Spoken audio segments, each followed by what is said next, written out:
Right, I think we're ready. The lights have gone up. That's a sign. Thank you very much. Thank you very much for coming. Thank my sponsors, Cambridge University Press, more of which a little bit later, for making this possible. And the subject is learners' grammar questions. And I've kind of got engaged with this topic when I had only been teaching for about a month or more, or less even. My first teaching job in International House, Hastings, many years ago, and we had a big contract with the Navy of a particular Middle Eastern country. And these students were quite wise. I mean, they'd been around in the school for some time. And one of them asked me during a lesson, said, Mr. Scott, can you explain I wish? I said, well, yeah, like what? Like, I wish I had a lot of money, I wish I had a big car. They said, yes, but why had? If you're talking about now. And I was completely stumped. I had no idea. And I felt, well, I mean, at that point, maybe this is the time to throw in to give up teaching altogether, because it was just, I was completely exposed. And that was the point, of course, that they were trying me on. So ever since then, I've been kind of interested in the topic of students' questions and why it's so under-researched. And that's a point that I want to make with reference to some of the literature on teacher talk, going way back to this seminal book that came out in 1988, which examined second language classrooms in some detail, looking at the kind of interactions that happen in them. And unsurprisingly, what Claude Chaudron found was that, yes, teachers dominate classroom speech. And in a later study, Amy Tsui noted that at least 70% of classroom interaction is dominated by the teacher or is teacher-initiated. She says, and this was a study of English lessons in schools in Hong Kong, but I think it's generalizable to many different contexts, and research suggests that nearly 70% of classroom talk consists of the teacher asking a question, nominating a student to answer the question, the student answering the question, and the teacher responding, providing feedback to the response. So the classic, what do we call it? The IRF exchange, which is not, of course, characteristic only of language classrooms, but across all subjects. So what's the capital of Peru? Lima. Good. That kind of exchange. Teacher initiated, student answer, and teacher feedback. Questions, therefore, are a very important aspect of classroom talk, but teacher questions, not learner questions. And another, in the literature on classroom interaction, it's very difficult to find any references to learner-initiated questions. This is one of them. Learners typically ask few questions in teacher-fronted lessons. It doesn't mean that they never ask questions, but when they do ask questions, this behavior is typically previously invited by the teacher. The teacher solicits questions from the students. I do remember, actually, another formative experience of mine when I was being observed, again, as a fairly novice teacher, and the observer, the director of education in the school I was in the feedback after the lesson said, yeah, the lesson was good. It was, it followed all the, but he said, did you realize that you were the one who was asking all the questions? And his suggestion to me was, well, maybe you could get the students to ask questions to each other. And that completely changed the way I taught. It was like that, more than anything else, was kind of the realization of what people were talking about as communicative language teaching. Just get the students to ask each other questions. But there was no indication at that point that the students might also ask the teacher questions. And that's what I'm interested in today.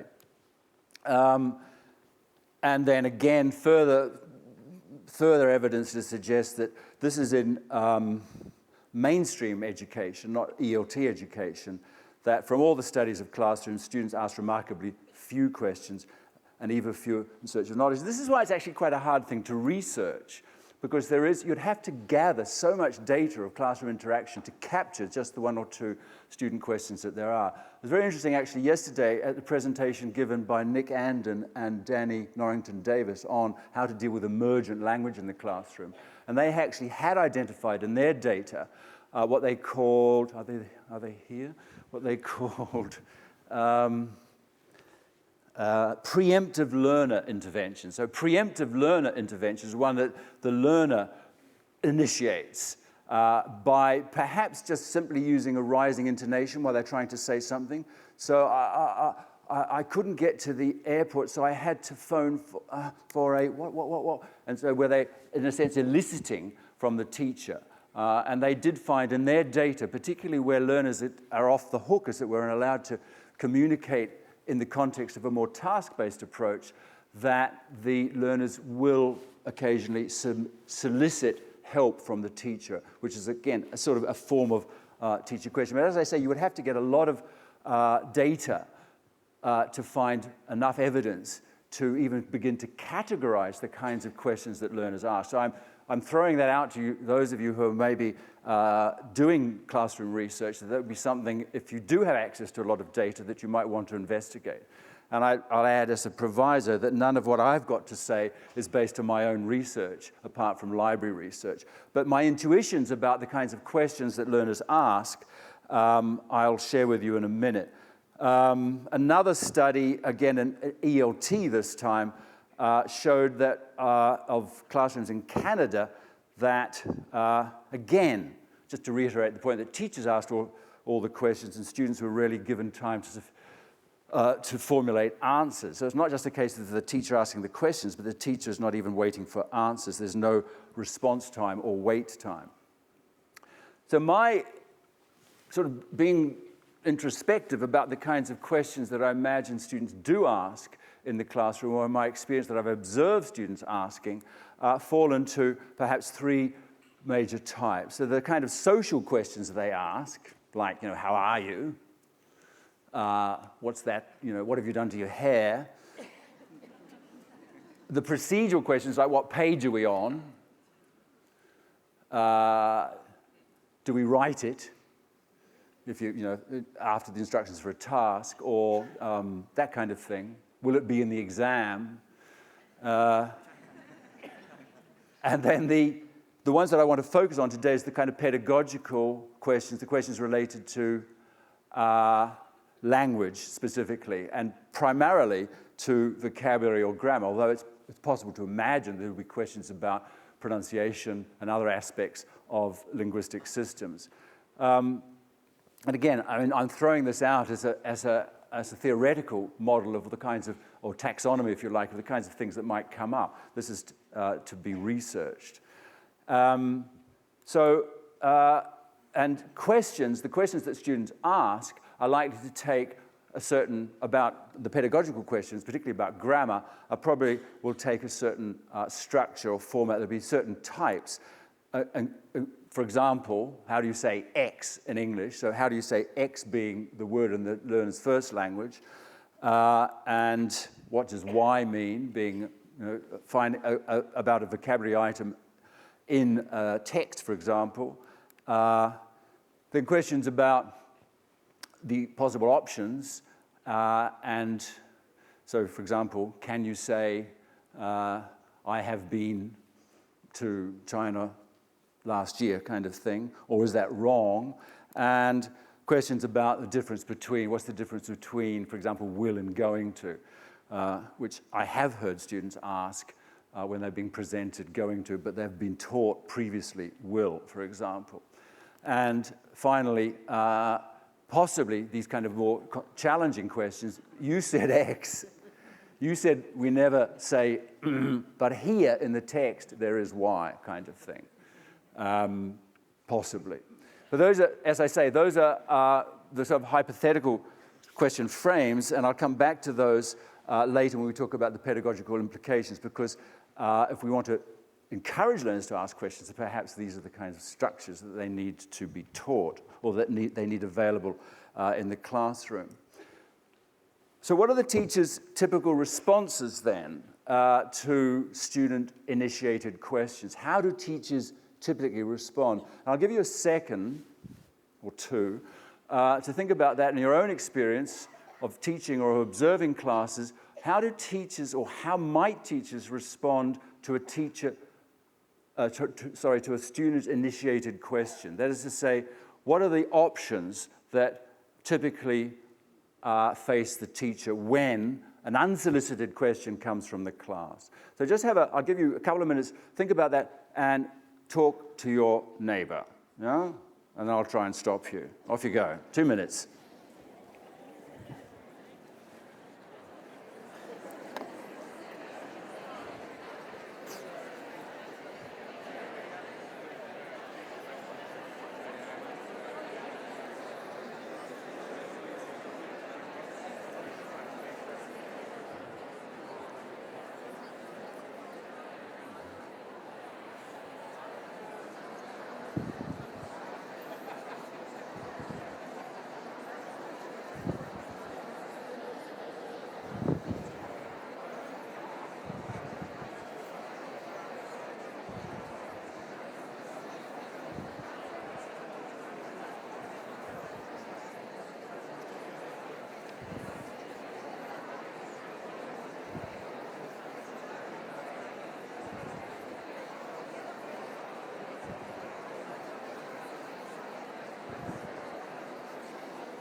Okay.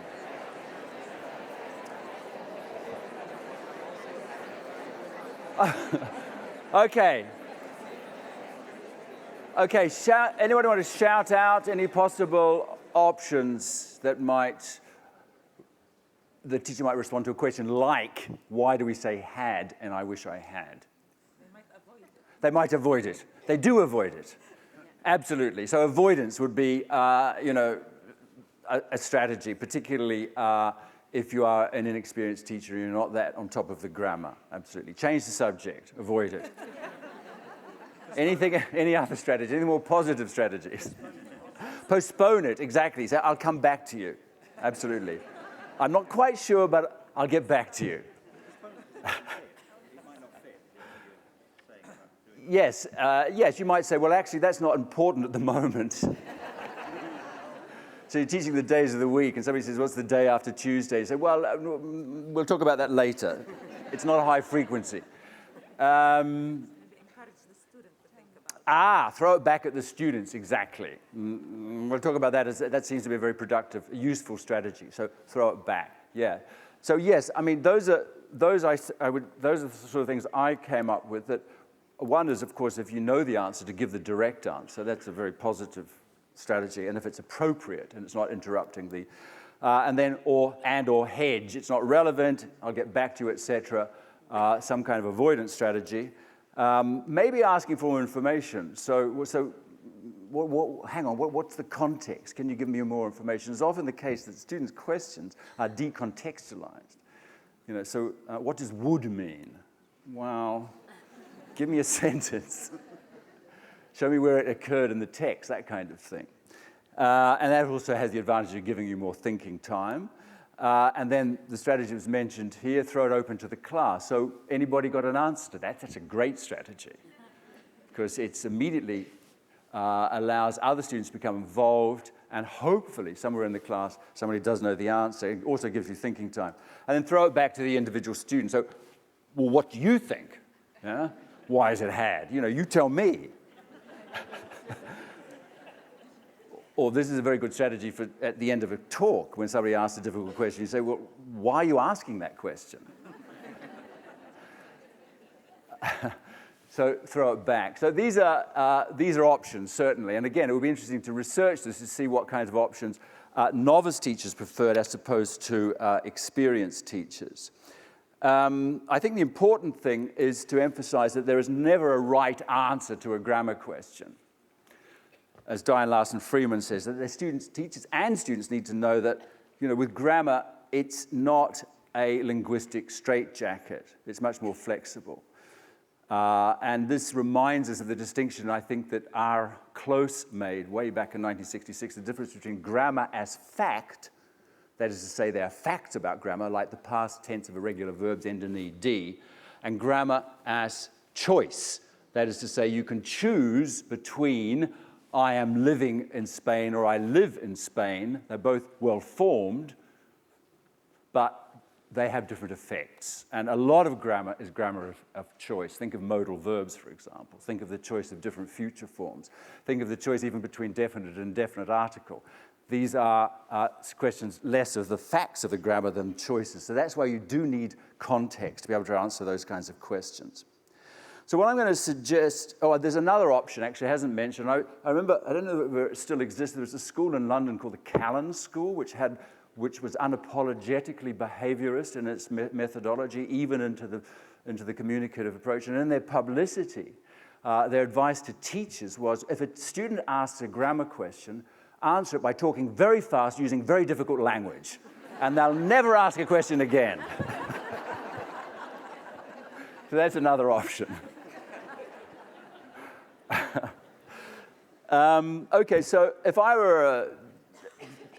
wanted to incorporate an element of this into a teacher training course, I think there are some strategies that you could teach teachers or encourage teachers to adopt when confronted by student questions. I think very importantly is don't pretend you know. There's nothing worse than seeing a teacher kind of waffling on about, the second conditional. They have a clue.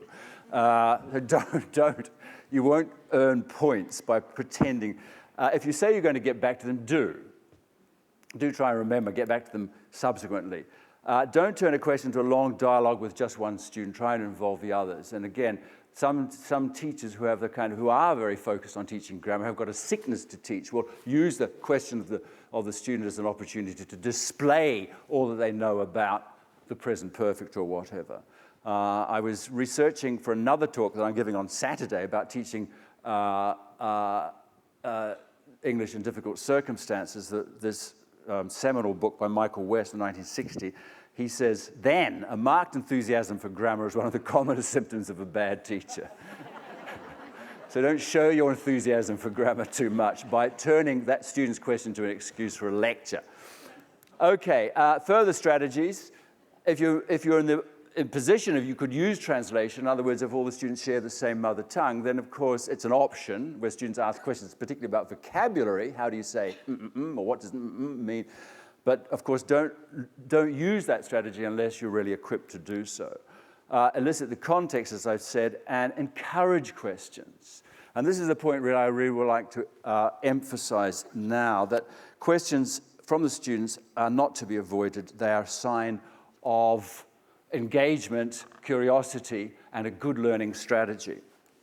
In the context not of English language teaching, but of science teaching, this paper makes the point that students' questions provide insights into their knowledge. They are a little window into where they're at, and therefore should be encouraged. Insights into their knowledge, understanding, and puzzlement. And I think the same goes with student questions. So in a sense, it raises the question, why are there so few student questions in the data?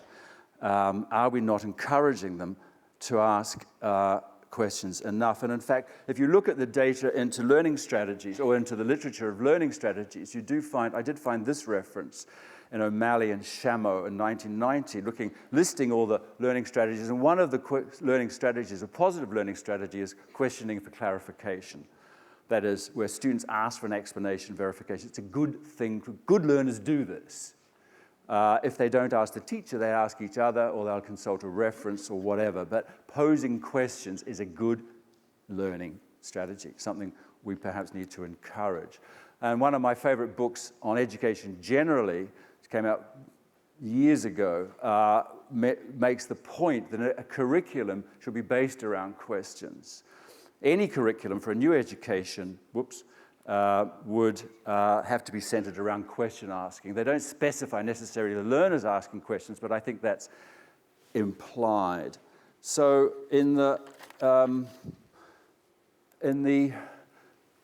my final point then is really to pose the questions, how could we encourage more learner-initiated questions in the classroom? And these are some of my suggestions, and simply by asking for them. Any questions? And I mean explicitly, either at periodic points through the lesson or allowing time at the end of the lesson, particularly in the context of some kind of presentation of a grammatical structure or whatever. These questions ideally need to be framed, and for years I've been visiting classrooms, and around the walls you'll see these kinds of question frames pinned up for students to act as a template for these kinds of questions. How do you say, what does mean, and so on. I think that's important. And not only that, of course, you're giving those particular grammatical structures, the present simple, etc., for free. Having students brainstorm questions in pairs or groups before or after, let's say we're going to do a grammar presentation. So brainstorm what you know, what you want to know about the future forms in English or whatever, phrasal verbs, particularly obviously at more advanced levels. And then maybe turn that into an activity, an advanced activity for homework. So next lesson we're going to talk about different ways of reporting speech. So think of the questions that you might like answered in this presentation. I mean, it's very language-focused, but then a lot of teaching is very language-focused, for better or worse. And finally, reward questions. Validate them. Say, oh, that's a great question. Don't be afraid of them, even if you can't answer them on the spot. And one more. Yes, of course, create a non-threatening classroom environment where questions are, where the interaction between the learners and the students is more symmetrical, if you like. And one last long quote to wrap up from the late lamented Leo van Leer makes the point again in a book on classroom interaction. He makes the point about symmetry and asymmetry in the classroom, and by trying to achieve a more symmetrical interaction, a more two-way interaction in the classroom involves delegating a measure of control to the learners. When control is delegated, the proportion of questions asked by the learners can be expected to increase. And then you do have a more symmetrical flow of interaction between the teacher and the student and between the learners themselves. So I want to throw out, in advance of asking you to ask me any questions, a kind of thought experiment. If you were to base a lesson on learners' questions, how would you go about it? Yeah, so again, I'll give you a minute just to quickly share comments with the person sitting next to you.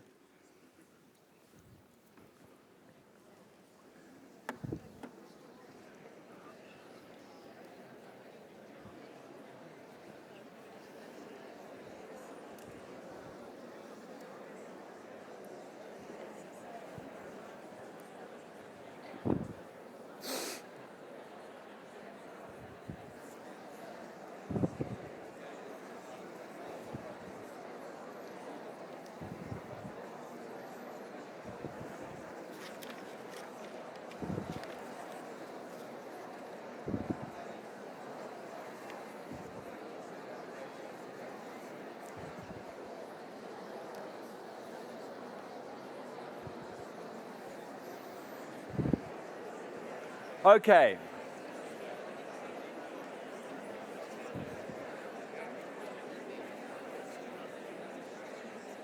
Okay, I'll let you go away with that thought, but as promised, are there, or as Groucho Marx said in one of his movies, are there any answers? Any questions? I'll try and, I can't see you, but if you can shout them out, then I'll attempt to address them, or I'll avoid them. Why is it I wish had? Now, do you want the long answer or the short answer? Why was it the case? Why is it had with I wish? See if I'm any better than I was 30 years ago. And this is where I would adopt the strategy, I think now, of saying to learners, if they're all Spanish speakers, for example, say, well, how do you say that in your language? And then maybe do some kind of comparison. We'll see that, well, okay, so English not having a subjunctive, so we use the past form, etc., something like that. Of course, a different ball game if they're all of different language groups. Any other questions? Yes, up the back. Why do we call it present perfect simple when it's not present or perfect or simple?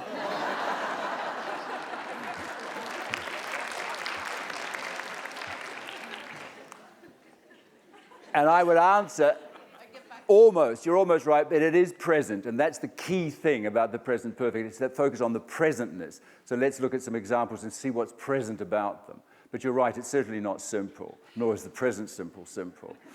And these are often the questions, of course, that teachers will ask each other after a lesson, so because they've been confronted. And there's a whole book to be written about the kinds of questions about grammar that teachers ask each other. And I've written that book, and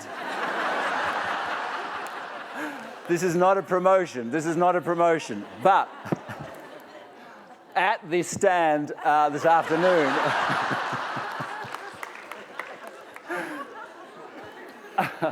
okay, we've got a couple more questions. I'll come back to those slides in a second for my sponsors. Yes, over here. Vinny. What advice would you give to teacher trainers in order to foster the willingness or the attitude to welcome questions in class when working with teachers? Absolutely, and I think you do it yourself in your teacher training sessions. And I see no reason why this can't transfer to the teacher education classroom, where you start off by saying, you know, you're all sentient, grown-up, experienced adults. You've got opinions about teaching. You've had experiences of learning foreign languages or whatever. So get into groups and, you know, the day one of a 4-week course and brainstorm all the questions you would like asked over the course of this course. And I think that's a good strategy. I remember there was a Twitter feed recently about this, how to deal with questions in talks like this, how to deal with the difficult questions, and how to deal with a question which is not a question, but somebody like, you know, giving their mini talk because they weren't accepted to give a talk at IATEFL. So, and I remember, I have to boast about this, but I mentioned the fact that when in wherever it was, at Cardiff at IATEFL, where Luke Meddings and I were launching Teaching Unplugged, we decided, and it was the end of a long day, and we decided, well, we did have a presentation of the book, but we decided we would just start with the questions. So we just threw it open and we said, are there any questions? And of course, the people are there because they do have questions. That's why they're there. And we never got to the presentation. It was 45 minutes of questions. And the person who asked the first question, I have to say, it was very nice to see him back at this conference, was Mario Rinvolucri. His hand shot up and off we were. We never stopped. So yes, design your teacher education, but particularly in service programs around the questions that they have. Okay, folks, I think we're out of time. So I'll just go back to the promotional slide. That's the thanks. So as I say, I'll see you at the stand this afternoon, and you can get copies of the other book about grammar questions there. So thank you so much for your time, and enjoy the rest of the day.